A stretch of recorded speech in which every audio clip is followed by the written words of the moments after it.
As we talk about that most accurate forecast back here at home, though, this is the weekend we've been looking forward to, that's for sure. As we head into the weekend, temperatures are going to be dropping, and it's finally looking like we're going to catch a break from those hundreds, at least through the weekend, with high temperatures in the low 90s at some points. And I say at least through the weekend because, believe it or not, don't get mad at me, but we've got triple-digit highs in the 7-day forecast again. So we are not done with those hundreds yet. And I told you it was possible that we could still see more of them.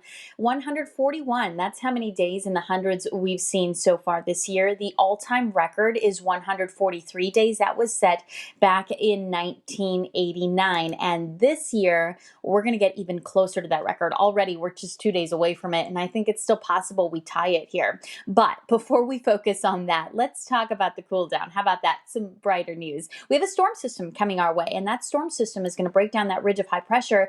It unfortunately is not going to bring any rain our way. However, that area of low pressure will usher in those cooler conditions, allowing temperatures to drop into the 90s here this upcoming weekend. Then this area of low pressure essentially lingers just south of our state. It will linger because it's likely going to become cut off from that jet stream. So that jet stream is what helps guide these storm systems. But because if it becomes cut off, then it just lingers to our south until it gets pulled back into that jet stream. So that is going to make the forecast a little tricky for next week. So no guarantees on whether we're actually going to hit 100 next week or not. But the issue is we've got high pressure sitting to our west by the middle of next week, and that is what's going to start to warm things back up again. So as you look at the temperature trend, we'll go from 99 today, just below 100, to 95 tomorrow, and then down to 93 on Sunday. So I'm still expecting a drop in temperatures this weekend, cooler mornings too, and then we start to climb again. And by Tuesday, we're talking a high temperature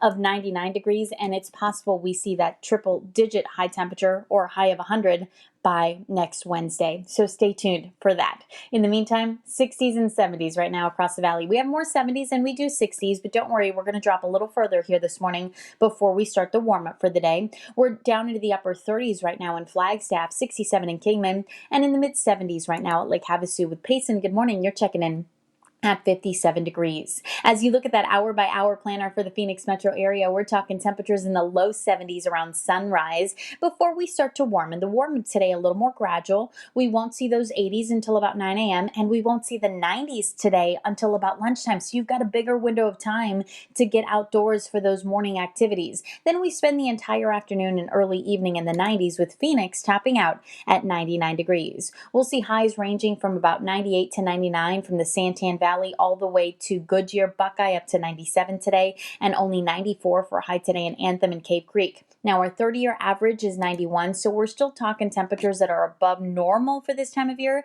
and quite a bit above normal. But again, at least we're going to see those temperatures drop here a little further this weekend. 99 for a high today in Phoenix, 70s and 80s up north. And what you're not seeing? Any hundreds anywhere in our state today. It looks like most spots, including the valley, will stay just shy. Then the temperatures this weekend drop even further. Get outdoors. Mornings will be in the 60s. It's going to be great. And then stay tuned because we could see 100 again for a high by next Wednesday.